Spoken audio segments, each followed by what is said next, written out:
Hello guys, welcome back to the my channel प्यार वाली आहाना। तो चलते हैं एक न्यू स्टोरी पे। Imaginary world. एक बड़ा सा बिग सा हाउस है, हाँ, जो कि सक्सेना मैंशन है। काफ़ी अच्छा सा, काफ़ी रिच वाली फीलिंग आती है उसको देखकर। एकदम घर हो तो ऐसा हो, हाँ, जिनको बड़े घर पसंद है उनके लिए। जैसे एक बड़ा सा गार्डन है, उसके अंदर जाओ तो बड़ा सा एकदम ओपन घर, सब नौकर चाकर एंड ऑल। वहाँ से एक जो माँ माँ होती है, ऑफ कोर्स, वो आवाज़ लगाती है, प्रज्ञा बेटा नीचे आ जाओ, ब्रेकफास्ट रेडी है। ऊपर से कोई आवाज़ नहीं आती। एंड देन लाइक 5 मिनट्स हो जाते हैं, 10 मिनट्स हो जाते हैं। देन उसके बाद जो एक लेडी होती है, ओल्ड लेडी, हाँ, जो कि प्रज्ञा की नानी माँ है, वो आवाज़ लगाती है, प्रज्ञा, सुनाई नहीं दिया माँ की आवाज़ तुम्हें? प्रज्ञा आवाज़ लगाती है, हाँ आई नानी माँ, जस्ट 2 मिनट्स। एंड देन उसके बाद वो कॉल पे होती है और बोलती है कि आई हैव टू गो यार, सॉरी, बाद में बात करें, आई नो, बट क्या करूँ, मुझे टाइम नहीं मिल पाता, I am so sorry, bye bye bye bye bye. वो कहते हुए बस फ़ोन को अपने पॉकेट में रखती है और नीचे स्टेयर से नीचे आने लगती है। उसकी माँ जो होती है वो काफ़ी गुस्से में होती है और प्रज्ञा लाइक अपनी माँ की तरफ देखती है और इग्नोर कर देती है अपनी माँ को लिटरली। एंड देन जो उसकी नानी माँ होती है वो बोलती है कि आज लेट कैसे हो गए बेटा? तो प्रज्ञा बोलती है कि वो नानी माँ कॉल आ गया था, दैट्स व्हाई, वरना आपको तो पता है ना कि मैं और लेट हो जाऊँ कभी नहीं। उसकी नानी माँ कहती है कि हाँ, तो ये बताओ कि मम्मी ने आवाज़ लगाई थी तो क्यों नहीं सुनी? प्रज्ञा बोलती है कि वो भी इग्नोर करती है और बोलती है कि आज ब्रेकफास्ट में क्या है वैसे? उसकी नानी माँ कहती है खुद देख लो, सब तुम्हारा ही फेवरेट बना हुआ है। प्रज्ञा कहती है वाओ, जस्ट वाओ, हलवा मॉर्निंग में, ओ गॉड, क्या बात है, आई जस्ट लव इट। वो उठाती है और खाना शुरू कर देती है। एंड देन खाती है तो उसकी माँ उसको देखती है और बड़ा खुश होती है। जब प्रज्ञा इतने प्यार से हलवे को एकदम चट चट चट चट करके खा रही थी तो बहुत सुकून सा मिलता है उसकी माँ को, क्योंकि वो पूरा सब कुछ उसकी माँ ने ही बनाया था। अब उसकी नानी माँ कहती है कि अच्छा बना है ना? प्रज्ञा कहती है जस्ट लव इट, जस्ट बहुत टेस्टी है। तो वो उसकी नानी माँ कहती है कि तुम्हारी माँ ने बनाया है। प्रज्ञा लाइक जैसे ही सुनती है माँ ने बनाया है तो वो वहीं स्टॉप हो जाती है और फिर बोलती है ठीक बना है। एंड देन उसके बाद वो दोबारा से जो एकदम चट चट करके खा रही थी वो थोड़ा स्लो डाउन हो जाती है और धीरे धीरे खाने लगती है।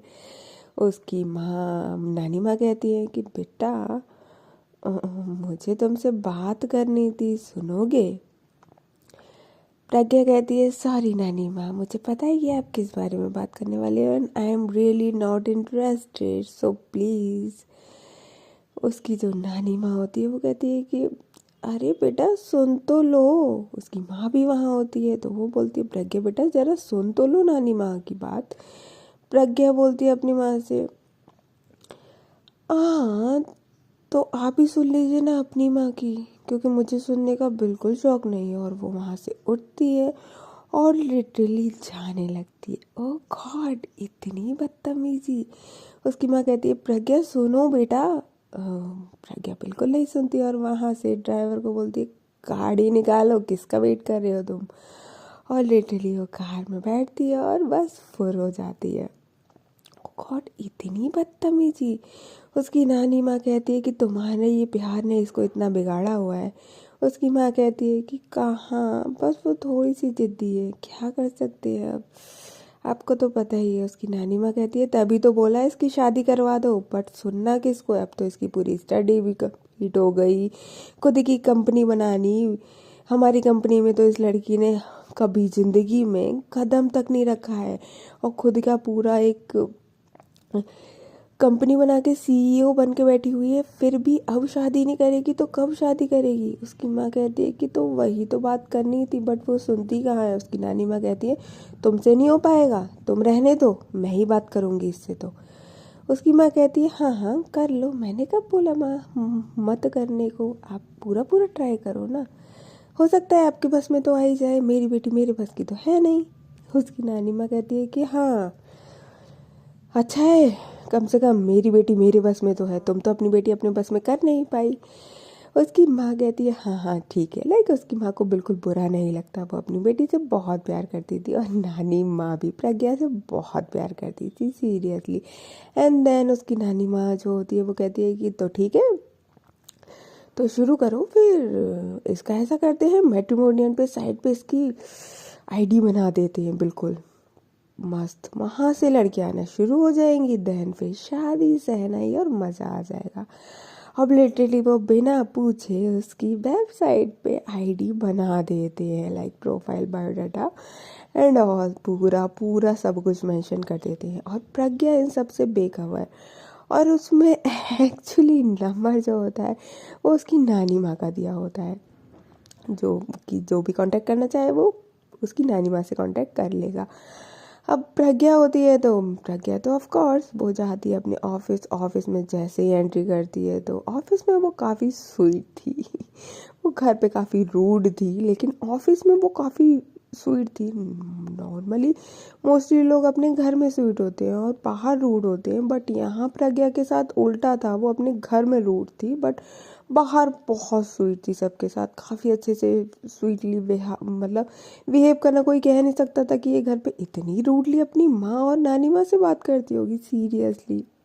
एंड देन जब वो ऑफिस में जैसे एंट्री करती है सब लोग उसको बहुत प्यार से गुड मॉर्निंग विश करते हैं और वो सबका गुड मॉर्निंग विश लेती है और रिटर्न में गुड मॉर्निंग विश भी करती है सीरियसली बहुत प्यार से। एंड देन जैसे ही अपने कैबिन में जाती है अपने असिस्टेंट को बुलाती है जो कि थी, बोलती है कि सुशी क्या यार तुम ना रहने दो, एक काम नहीं होता तुम पे। सुशी बोलती है क्या हुआ मैम, अब मैंने क्या कर दिया, कोई गलती हो गई है क्या मुझसे, बताइए ना प्लीज़ मैम। प्रज्ञा बोलती है कि मैंने आज इंटरव्यूज़ के लिए बोला था, कहाँ है वो लोग, शॉर्ट लिस्ट किए या नहीं। सुशी बोलती है कि यस मैम करे थे बट आज कोई भी नहीं आया प्रज्ञा कहती है कि व्हाट, हमारी कंपनी क्या इतनी इतनी ज़्यादा डाउन चल रही है जो कोई इंटरव्यूज़ के लिए नहीं आ पा रहा है। तो सुशी बोलती है वो मैम एडवर्टाइजमेंट देना थोड़ा सा वेबसाइट डाउन चल रही थी शायद, मे बी दैट्स वाई। हाँ प्रज्ञा बोलती है ओ गॉड, मैंने तुम्हें अपना असिस्टेंट बनाया है कि मैं क्या करूँ सुशी, तुम पे एक काम नहीं होता है, क्या फ़ायदा तुम्हें मुझे साथ में इंडिया लाने का जब तुम वो एक काम नहीं कर सकती इंडिया में बैठ के। सुशी बोलती है सॉरी ना मैम, हाँ तो हम वापस यूएसए चल सकते हैं, मुझे कोई प्रॉब्लम नहीं है। प्रज्ञा बोलती है कि नहीं मुझे कहीं नहीं जाना, अभी तो मुझे यहीं रहना है अनफॉर्चुनेटली। सुशी बोलती है तो वापस तो जाएंगे ना। प्रज्ञा बोलती है ऑफ कोर्स जाएंगे बट नॉट नाउ ना, समझा करो ना सुशी, तो तुम हैंडल करना सीख जाओ ना, अगर अभी भी हैंडल करना नहीं सीखी हो तो कब सीखोगी यार, अभी तो फिलहाल हम इंडिया में ही हैं और यहीं फंसे पड़े रहेंगे। सुशी बोलती है यस मैम, पूरी पूरी कोशिश कर रही हूँ मैं कि मैं यहाँ का सब सीख पाऊँ बट मुझे नहीं समझ आता। प्रज्ञा कहती है तो बताओ तुम्हारा भी एक असिस्टेंट रख दूँ क्या मैं।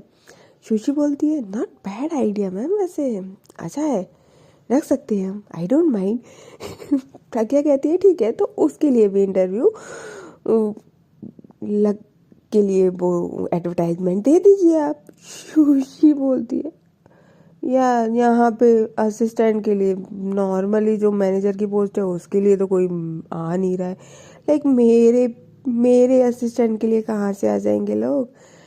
सुशी बोल जब ऐसे बोलती है तो प्रज्ञा बोलती है तभी तो हम आए हैं ना कंपनी को अप करने के लिए जो थोड़ा डाउन में हो गई है, समझा करो ना। वैसे तो यूएस में ही सेटल होना था बट मेरी नानी माँ और माँ, आई जस्ट क्या ही बोलूँ, इमोशनल ब्लैकमेल करके मुझे जो बुलाया है ना, देख लूँगी इन लोगों को तो अच्छे से देखूँगी। देन उसके बाद सुशी बोलती है ठीक है प्रज्ञा बोलती है कि ठीक है, आप तुम्हें जो करना है करो, जाओ यहाँ से, मुझे शांति चाहिए। शुशी बोलती है मैम ऑफिस में कोई भी शांति नहीं है, आपको कौन चाहिए, और इंटरव्यू दिलवा दे फिर अगर मैं बोलूँ तो शांति एंड ऑल। प्रज्ञा बोलती है मुझे पीस चाहिए, peace, get out of my cabin. Shushi बोलती है अच्छा मैम, तो ऐसे बोलना था ना आपको पीस चाहिए, शांति क्या था। प्रज्ञा बोलती है माफ़ी, जरा कैबिन से जाइएगा, मुझे थोड़ा पीस में रहने दीजिए, तो मैं कुछ सोचूं कि इंटरव्यू के लिए लोग क्यों नहीं आए। तो शुशी बोलती है ओके। देन फिर उसके बाद क्या था, जो प्रज्ञा होती है वो सारा कुछ खुद से प्रिपेयर करती है, सब कुछ। एक्चुअली क्या था, उसकी कंपनियाँ काफ़ी अच्छी जा रही थी। देन वो उसके बाद यूएसए में चली गई थी, उसने स्टडी वहीं से करी हुई थी। देन उसके बाद वहीं सेटल होने का सोचा था, बट उनकी फैमिली नहीं मान रही थी इस बात को। उन्होंने, उसकी मम्मी और नानी माँ ने इमोशनल ब्लैकमेल करके इंडिया वापस बुला लिया था। और दैट्स वाई जो एक न्यू कंपनी ओपन करी थी, जो कि प्रज्ञा ने नहीं करी थी, उसकी मम्मी ने ही करी थी, बट वो काफ़ी डाउन कंडीशन में थी, काफ़ी लॉस हो रहा था उसमें, और वही प्रज्ञा को संभालने के लिए दे दी थी कि भाई इसको अपर करके दिखा दो, देन अगर तुम जाना चाहो तो यूएसए जा सकते हो। बट उन्हें पता था कि ये जो कंपनी डूब रही है वो ऊपर जा ही नहीं सकती, जो इसके हालात हैं ख़राब। और ये वाली बात प्रज्ञा को बहुत अच्छे से समझ आ चुकी थी। दैट्स वाई उसकी मम्मी और नानी से काफ़ी अच्छा कनेक्शन था जब वो यूएसए में थी, बट आने के बाद काफ़ी ख़राब कनेक्शन हो गया। वो अपनी मम्मी और नानी माँ से काफ़ी नाराज़ थी, स्पेशली अपनी मामा से, क्योंकि उसको अपनी मामा से ये उम्मीद नहीं थी कि मामा मेरे साथ ये चाल चल देंगी कि मुझे बुला लेंगी इंडिया। ओ गॉड, क्या कर सकते हैं, बट कभी कभी पेरेंट्स में हमें इमोशनल ब्लैकमेल कर लेते हैं ना, बस। प्रज्ञा के साथ भी वही सेम सीन था। एंड देन फाइनली आज का पूरा दिन कंप्लीट हो जाता है और काफ़ी हेडेक भरा था। प्रज्ञा घर जाती है, जब घर जा रही होती है तो सोचती है यार कहाँ फंस गई, अच्छा खासा क्या मस्त लाइफ थी यार वहाँ पे, जिससे चाहो बात करो, जिसके साथ चाहो हुकअप करो, जिसके साथ चाहो जो करो। यहाँ क्या है इंडिया में कुछ, ओ गॉड आई कांट, मैं कैसे रह पाऊँगी यहाँ पे। और वह जैसे ही वो घर पहुँचती है, लिटरली डोर ओपन करती है और अपने रूम की तरफ जा रही होती है, उसकी नानी माँ उसको आवाज़ लगाती है प्रज्ञा सुनो ना बेटा। प्रज्ञा बोलती है जी नानी माँ बोलिए, आप सुबह शाम सिर्फ और सिर्फ मैं ही देखती हूँ कि आपको बात करने के लिए। उसकी नानी माँ बोलती है और कोई है ही नहीं ना बेटा घर में, तो सिर्फ मैं तुम ही से तो बात करूँगी ना, अब तुम भी बात नहीं करोगी तो कौन बात करेगा। प्रज्ञा बोलती है भगवान मुझे सीधा साधा सिंपल सा बना देते ना, जो मैं बैठ के बस नानी माँ से ही गप्पे लड़ाती रहती। नानी माँ बोलती है इतनी बदतमीज यूएसए ही जाके हो गई, उससे पहले तो बहुत और शांत और स्वीट थी तुम। और प्रज्ञा बोलती है कि नहीं नानी माँ, वो तो मैं बचपन से ही थी, बस यूएसए में जाके मुझे अच्छा सर्कल मिल गया, दैट्स वाई मेरे अंदर का जो हुनर था ना वो निकल निकल के बाहर आ गया। उसकी नानी माँ कहती है तुम्हारा कुछ नहीं हो सकता, सुनो मेरी बात, इधर बैठो।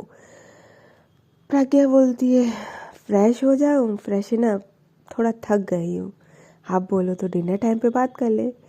उसकी नानी माँ बोलती है कि फिर तुम वही बोलोगी कि डिनर के टाइम पे बात कर रहे हो। प्रज्ञा बोलती है कि नहीं नानी माँ, मैं थोड़ा जल्दी आ जाऊँगी डिनर से, देन हम बात कर लेंगे, अभी सीरियसली मुझे शावर लेना है, मेरा सिर फट रहा है दर्द से। एक तो आपने जो मुझे कंपनी हैंड ओवर की है वो इतनी सुहान अल्लाह है कि मैं क्या करूँ।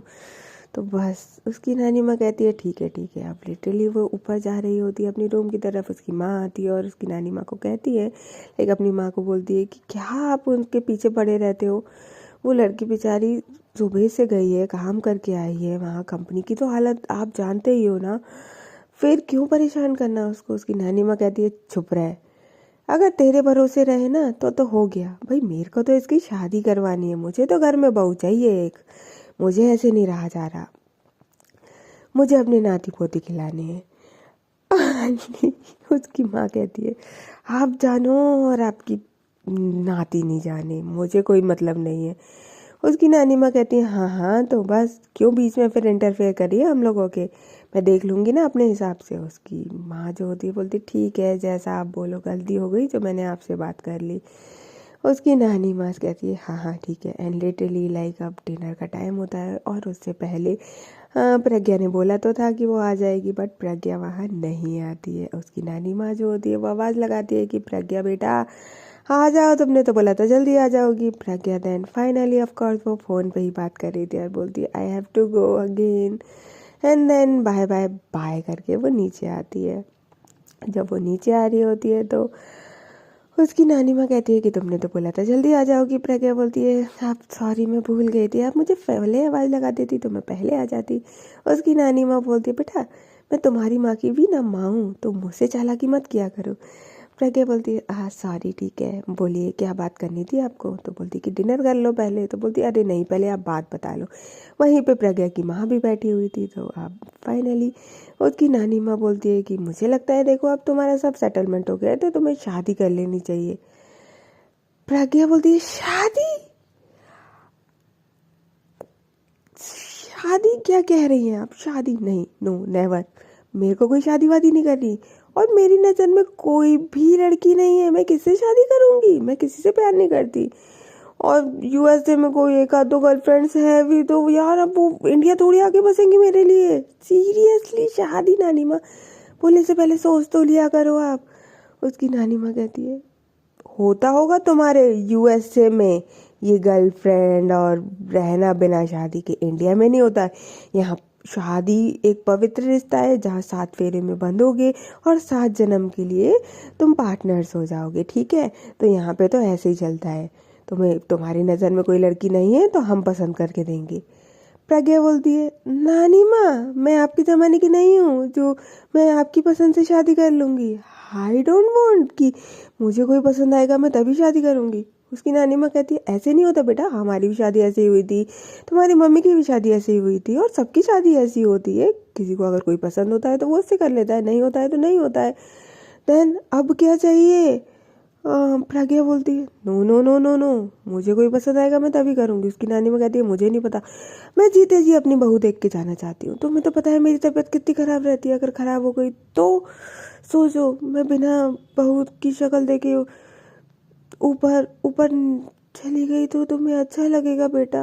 वो काफ़ी स्लो वॉइस में बोलती है। तो प्रज्ञा बोलती है नानी माँ ऐसी बातें क्यों कर रहे हो, कुछ नहीं होगा आपको, आप काफ़ी अच्छे हो, काफ़ी हेल्दी हो, आप तो हमें भी पीछे छोड़ दो, हमारे तो अभी कमर में दर्द हो जाए, बट आपके आप तो अभी मुझसे भी ज़्यादा जवान हो, आपको कुछ नहीं हो रहा, डोंट वरी। तो उसकी नानी माँ कहती है फिर भी मैं चाहती हूँ ना कि तू मेरी जीते दी शादी कर ले, मैं अपनी बहू की शक्ल देख लूँ। कहती अरे नानी माँ खिला लेना बच्चों को, आपके बच्चों को खिलाने के चक्कर में मैं अपनी कुर्बानी क्यों दे दूँ। नानी माँ कहती है इसमें कुर्बानी क्या होता है, दे नहीं सकते हो बेटा, ऐसे थोड़ी करते हैं, देना होता है, सबको करनी होती है शादी, तुम भी कर लो ना बेटा। प्रज्ञा बोलती है हाँ सोसाइटी पूरी चेंज हो जाए, सब कुछ चेंज हो जाए, बट ये शादी का टंटा चेंज नहीं होना है ना। एंड देन उसके बाद जो उसकी नानी माँ होती है वो अपना फ़ोन आके करती है और कहती है एक बार देख तो लो, देखो कितनी अच्छी अच्छी लड़कियाँ हैं, ये देखो ये तो बिल्कुल हीरोइन लग रही है, ये देखो ये भी यूएसए में स्टडी करी हुई है, ये देखो इसका फैमिली बैकग्राउंड कितना अच्छा है। लाइक डिटेली ऐसे कर करके सिप कर करके वो 4-5 लड़के दिखा देती है। और वहाँ पे जो प्रज्ञा होती है वो कहती है नानी माँ प्लीज़, शादी का बिल्कुल भी मैंने नहीं सोचा था। तो उसकी नानी माँ कहती है तो इंडिया में तो बेटा इसलिए बुलाया था ना कि तुम शादी कर लोगी, तो अगर तुम्हें शादी नहीं करनी तो फिर तुम यूएस से वापस चली जाओ, फिर तो कोई दिक्कत ही नहीं है, हम दोनों यहाँ पे रह लेंगे, माँ बेटी हमें कोई ऐतराज़ नहीं है, तुम्हारी खुशी में ही हमारी खुशी है। अब भाई थोड़ा सा इमोशनल जब ब्लैकमेल इस तरीके से करती है तो प्रज्ञा कहती है आप क्या, आप तो आपने बुला लिया ना, अब आप ऐसे बोलोगे तो कैसे चली जाऊँ, अब तो पहले कंपनी को सेटल कर लूँ दैन उसके बाद सोचूंगी। तो उसकी माँ कहती है मेरी ना सही कम से कम अपनी नानी माँ की तो सुन लो ना, मुझसे ना सही बट अपनी नानी माँ से तो प्यार करती हो ना। प्रज्ञा कहती है किसने बोला मैं आपसे प्यार नहीं करती, बट आपकी हरकतें तो बच्चों से भी ज़्यादा गई गुजरी है ना। नानी माँ तो ठीक है चलो उनकी उम्र हो गई है, बट आपका क्या। उसकी माँ कहती है बेटा तो सब माँ का सब पेरेंट्स का सपना होता है कि वो अपने बच्चे की शादी करवाए, उसकी उसका पार्टनर आ जाए, फिर जैसे मेरी रिस्पॉन्सिबिलिटी ख़त्म हो जाए। प्रज्ञा बोलती है कि बट ऐसा नहीं होता, यूएसए में ऐसा कुछ भी नहीं होता। तो उसकी माँ कहती है गलती हो गई भाई, तुम्हें बाहर स्टडी करने के लिए भेज दिया था, इंडिया का भूल गए तुम अपने संस्कार, हिंदुस्तानी हो तुम, यहाँ ऐसा कुछ नहीं होता। प्रज्ञा कहती है कि मैं कुछ नहीं बोली, बट मम्मी आप समझो ना, कुछ मुझे पसंद भी तो आना चाहिए। जिसको मैं पसंद करूँगी तो ऑफ कोर्स मैं उससे शादी कर लूँगी ना। और अभी मेरी उम्र ही क्या है। उसकी नानी माँ कहती है 25 साल की हो गई हो, 25 साल में तो तुम्हारी माँ होके 10 साल की हो गई थी मेरी। हाँ, या फिर से बोलती है कि नानी माँ आपके ज़माने में और मेरे ज़माने में फ़र्क है ना। उसकी नानी माँ कहती है कितना भी फ़र्क हो, अब हम तुमसे फोर्स तो नहीं कर रहे ना शादी के लिए। करनी हो तो बता देना, कोई तुम्हारी नज़र में हो तो ठीक है, नहीं तो ऐसा करो फिर तुम्हें रोज रोज ऐसे अकेला देख के मुझे अच्छा नहीं लगेगा, तुम यूएस से वापस ही चली जाओ। प्रज्ञा बोलती है अरे ये क्या बात होती है, आपने अभी मुझे बुला लिया है, आप मुझे वापस भेज दो, क्या है ये? आप लोगों का मुझे समझ नहीं आता है। उसकी माँ कहती है अरे तो तुम भी तो हमें समझो ना, तुम्हें अपना नहीं समझना, हम तुम्हारा समझते रहे। प्रज्ञा को बहुत तेज गुस्सा आ जाती है। वो बोलती है ठीक है समझते रहो आप लोग, मैं जा रही हूँ। और लिटरली वो वहाँ से निकल जाती है, अपनी कार निकालती है और भाई तेज ड्राइव करते हुए बाहर की साइड निकल जाती है। एंड देन वही ड्राइव तो काफ़ी फास्ट थी। एंड देन वो अपने एक फ्रेंड को भी कॉल कर देती है और बोलती है यार यहाँ तो नानी माँ और माँ ने मुझे बुला के मेरा दिमाग ख़राब कर रखा है, वो मेरे को शादी के लिए इंसिस्ट कर रहे हैं। उसका फ्रेंड बोलता है कि अरे तो प्रॉब्लम क्या है यार, शादी नॉट बैड यार, काफ़ी सही चीज़ है। देख तेरे लिए एक तेरा पार्टनर मिल जाएगा जो तेरा हर काम कर देगा यार, कोई दिक्कत ही नहीं है तुझे तो। तेरा सारा खाना पीना, तेरे कपड़े, तुझे इधर से उधर हिलने की ज़रूरत नहीं है यार, वो है ना सब करने के लिए। प्रज्ञा बोलती है अच्छा शादी के बाद ऐसा होता है क्या? वो फ्रेंड बोलता है ऑफ कोर्स यार, वो सारा तेरा काम कर देगी यार, तेरी लाइफ सेट हो जाएगी एकदम मस्त, मज़ा आ जाएगा। प्रज्ञा बोलती है अच्छा बट उसकी रिस्पॉन्सिबिलिटी मेरे को उठानी पड़ेगी यार फिर। तो उसका फ्रेंड उसको सजेशन देता है तुझे क्यों उठाने यार, तेरे घर वाले उठाएंगे ना, वो तेरी शादी करवा रहे हैं, तुझे क्या लेना देना। तू तो बस मस्त शादी कर, उस पर हुक्म चलाया कर और एकदम मस्त रहा कर, कुछ करने की ज़रूरत नहीं है तुझे, बिल्कुल भी कुछ भी नहीं। हाँ प्रज्ञा बोलती है नॉट बैड यार, अच्छा है यार, मुझे कुछ नहीं करना पड़ेगा। मैं बोलूँगी खाना तो हाथ में खाना, मैं बोलूँगी आज मुझे ऑफिस नहीं जाना तो ऑफिस नहीं जाना, कंपनी में हैंड ओवर कर लेगी ना वो। उसका फ्रेंड बोलता है हाँ थोड़ी अच्छी खासी ली हो, जो पढ़ी लिखी हो तो ऑफ कोर्स कर लेगी यार सब कुछ, तुझे कुछ करने की ज़रूरत नहीं पड़ेगी, तू मस्त एकदम, चाहे तो तू फिर यूएस से रिटर्न हो जाएगी, तेरी फैमिली को तो वो संभाल ही लेगी ना। हाँ प्रज्ञा बोलती है नॉट बैड आइडिया यार, क्या सुपर आइडिया दिया है ये तो तूने। और मैं फिर मस्त जहाँ जाना चाहूँ वहाँ मस्त डोलना चाहूँ मस्त, क्या बात है यार, मज़ा आ जाएगा फिर तो। जितने जिसके साथ जाना चाहूँ जा सकती हूँ, जिसके साथ रहना चाहूँ रह सकती हूँ। और तुझे तो पता है ये प्यार प्यार के डंडे मेरे तो बस के ही नहीं, मुझे एक से गुजारा ही नहीं होता कभी। उसका फ्रेंड बोलता है वही ना यार, एक बार शादी कर खत्म कर, फिर जो करना है लाइफ में एंजॉय यार, फैमिली नहीं तो पीछे पड़ी ही रहेगी, तुझे पता है ना। सेम मेरे साथ भी था, मैंने तो शादी कर ली एंड देन तुझे पता है। तो बोलती है हाँ बट तू तो, तेरा तो अब डिवोर्स भी होने वाला है। तो बोलती है वो तो वही ले रही है ना, मेरी कोई कमी नहीं है। प्रज्ञा बोलती है उसने मुझसे ले लिया तो, अगर मैंने उसके साथ अच्छा बिहेव नहीं किया तो वो उसका फ्रेंड कहता है कि अरे तो यार तू अच्छा बिहेव क्यों नहीं करेगी, तो ऑफ कोर्स सारे बाहर वालों के लिए बहुत स्वीट है, तो तुझे तो कोई दिक्कत ही नहीं होगी ना यार, बिल्कुल भी नहीं। और फिर वैसे भी तेरे मज़े ही मज़े, तेरी फैमिली तुझसे कोई बकवास नहीं करेगी शादी एंड ऑल की, तू मस्त लाइफ जी सकती है। प्रज्ञा कहती है यार बात में तो दम है, मैं सोचूंगी यार अर्पित, इस बात में मैं बिल्कुल सोचूंगी डेफिनेटली, ये कंफर्मेशन है यार, तूने अच्छा सजेशन दिया है। बट यार आगे कोई प्रॉब्लम तो नहीं होगी ना, मुझे शादी के बाद और प्रॉब्लम्स नहीं चाहिए। अर्पित बोलता है कि बिल्कुल नहीं होगी, तू बिल्कुल चिंता मत कर, कोई टेंशन, बस एक बार शादी कर ले और फिर सब कुछ टेंशन फ्री। ओह गॉड, ऐसा फ्रेंड भगवान किसी को ना दे। बट क्या कर सकते हैं, प्रज्ञा को तो मिला हुआ है। अनफॉर्चुनेटली प्रज्ञा के साथ सब कुछ खराब है। एंड देन वो बोलती है यार यही सही है। वो डायरेक्ट घर जाती है और अपनी नानी माँ को बोलती है ठीक है अब आप बोले होती जिद कर रहे हो तो ठीक है मैं शादी के लिए तैयार हूँ। उसकी नानी माँ की आगे कुली की कुली रह जाती है और बोलती क्या बेटा तुम शादी के लिए तैयार हो? प्रज्ञा बोलती है हाँ नानी माँ अब मैं एकदम रेडी हूँ। अब आपको करवानी हो तो करवा देना, फिर मुझसे मत बोलना, जिससे करवानी है उससे करवा लो। अब लिटरली वहाँ पे जो उसकी माँ कहती है कि हाँ तो ठीक है ना, हमने लड़के शॉर्ट लिस्ट करी है, वो कल देखने चलते हैं। प्रज्ञा बोलती है ठीक है कल मैं ऑफिस से जल्दी आ जाऊंगी, देन हम लोग चलेंगे, आई डोंट माइंड। उसकी माँ कहती है तुम्हारी नज़र में कोई लड़की नहीं है? तो बोलती है कि नहीं ऐसी कोई नहीं जिससे मैं शादी करूँ, आप जैसे बोलोगे जो आप लोगों का ध्यान रख पाए हाँ उन्हीं से उसी से कर लेती हूँ मैं, मुझे कोई प्रॉब्लम नहीं है। उसकी माँ कहती है अरे तो तुम्हें भी तो पसंद होनी चाहिए ना। प्रज्ञा बोलती है कि हाँ तो देखने चल रहे हैं ना, जो मुझे पसंद आएगी उसे कर लेंगे, वैसे ही मुझे सभी पसंद होती है, मैं लड़कियों के लिए किसी के लिए ना नहीं कर सकती यार, सारी लड़कियां एकदम मुझे सब पसंद है। ओ गॉड लड़कियां तो होती ही इतनी अच्छी है यार, उसको कौन मना कर सकता है? No never, I just love girls.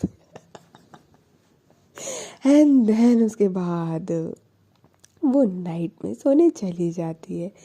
And then अब हम चलते हैं दूसरी साइड, दीक्षा जो कि प्रज्ञा से 2 नंबर आगे है, क्योंकि उसका सपना था शुरू से कि वो एक किसी अमीर पर्सन से शादी करे और उसके आगे पीछे बस गाड़ियाँ बंगला और नौकर घूमे।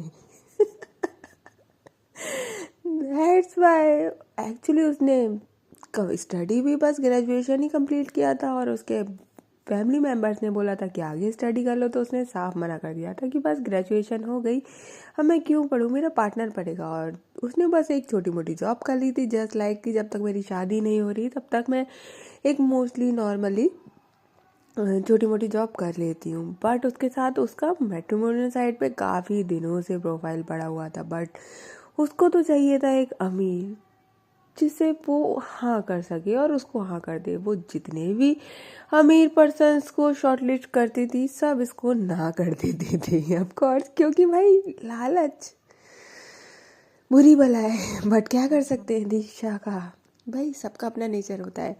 एंड देन जहाँ पे उसने लास्ट जॉब करना शुरू किया था वहाँ पे एक लड़की ने दीक्षा को प्रपोज कर दिया था। वो लोग बात करते थे, अच्छे फ्रेंड्स बन गए थे, बट दीक्षा के मन में उसके लिए ऐसा कुछ भी नहीं था। बट जब उसने प्रपोज किया तो उसको बहुत बुरा लगता है उसको ना करते हुए, क्योंकि भाई उसको तो एक अमीर पार्टनर चाहिए और अमीर पार्टनर के साथ साथ उसको ऑफ कोर्स। अब आप बोलोगे यार ये पूरी स्टोरी में आपने इमेजिनरी वर्ड बोला था, बट ये नेम और स्टोरी कुछ मिसमैच हो रही है ना, टाइटल एंड स्टोरी। बट ऐसा नहीं है, मेरा जो इमेजिनरी है वो सिर्फ और सिर्फ ये है कि यार ये जो रिलेशन है कि यार लड़के से शादी करनी है या लड़की से, ये जस्ट नॉर्मल हो जाए। नॉर्मली क्या, बिल्कुल ऐसा हो जाए कि लड़की से शादी करनी है जिसको जो पसंद हो। और यहाँ तो बिल्कुल ही उल्टा हो गया था कि उसको जो लड़का पसंद है ना, तो वो अपने फैमिली में लड़का बताने में हिचकिचा रही थी कि यार कि एक लड़के ने मुझे प्रपोज किया था। उसके लिए बड़ा अजीब सा फील हो रहा था कि यार एक लड़का मुझे प्रपोज कर रहा है। बस मेरी इमेजिनेशन ही बस इतनी ही है कि उल्टा लाइक जहाँ आज की सोसाइटी में हमें एक लड़की से हम डेट कर रहे हैं, कोई लड़की हमें प्रपोज कर रही है, तो हमें फैमिली में बताने में बड़ी झिझक लगती है ना कि यार ये क्या है ये क्या नहीं है। ऑफ कोर्स अब आप बोलोगे यार नहीं हमें तो कोई नहीं लगती, बट हर इंसान के कोने में एक कितना भी ओपन माइंडेड हो, कितनी भी ओपन माइंडेड फैमिली हो, थोड़ी सी झिझक डर तो रहता है कि फैमिली का रिएक्शन कैसा होगा। बस सेम मेरी इमेजिनरी इसमें उल्टी है कि बस वहाँ हम ऐसी एक इमेजिनरी दुनिया में हैं जहाँ लड़की और लड़की का शादी करना इज जस्ट लाइक जैसे एक लड़का और लड़की का बिल्कुल नॉर्मल, और एक लड़का प्रपोज कर रहा है तो यार ये कैसे हो गया। बस मेरा और कुछ भी इमेजिनरी नहीं है। अब आप बोलोगे यार ये क्या था, पूरा मूड खराब कर दिया। हाँ बट मेरी इमेजिनरी पर इतनी थी यार, बोला था ना सुबह, ज़्यादा कुछ नहीं होगी, बस स्टोरी मजेदार होगी, वो देखने लायक है। क्योंकि दीक्षा की जॉब तो छूट चुकी थी, उसने वहाँ से रिज़ाइन कर दिया था just because of that guy. That's why उसने प्रज्ञा की कंपनी में एप्लीकेशन पढ़ा था, तो वहाँ पे अपने लिए अप्लाई किया था और वहाँ से सुशी को उसका बायोडाटा मिलता है कि यार ये उसने रिज्यूमे भेजा है। वहाँ से वो उसको पढ़ती है और उस पर फ़ोन नंबर पे उसको कॉल करती है। नेक्स्ट डे की बात थी, तो सुशी जब कॉल करती है तो दीक्षा उसका कॉल उठाती है और बोलती है कि हेलो। तो वो बताती है कि आपने हमारी कंपनी में अप्लाई किया था, आप आना चाहेंगी। तो दीक्षा बोलती है कि हाँ मैंने किया था, तो मेरा इंटरव्यू होगा गया कल। तो वहाँ से सुशी बोलती है कि नहीं, आप डायरेक्ट ज्वाइन कर सकती हैं कल से हमारी कंपनी में। दीक्षा बोलती है वाह यार, ये तो और सिंपल हो गया, मुझे इंटरव्यू भी देने की ज़रूरत नहीं है, क्योंकि वहाँ पे किसी अदर कैंडिडेट ने अप्लाई किया ही नहीं था। तो ऑफकोर्स जिसने किया था उसकी जॉब पक्की। तो बस फिर क्या था, यहाँ पे दीक्षा की जॉब पक्की हो जाती है। नेक्स्ट डे होता है। नेक्स्ट डे दीक्षा को कंपनी में जाना था और प्रज्ञा को पहले कंपनी जाना था, देन जो लड़कियाँ शॉर्ट लिस्ट की थी वहाँ पे जाना था। हाँ गाइस, अब नेक्स्ट पार्ट में देखते हैं कि यार शादी इन दोनों की पॉसिबल हो या नहीं, क्योंकि ये तो दोनों एक से बढ़ के एक है। अगर दोनों मिल गए तो बर्बाद ही ना कर दे दुनिया को। ओके गाइस, तो फिर मिलते हैं अब नेक्स्ट पार्ट में। तब तक के लिए टेक केयर, बाय बाय।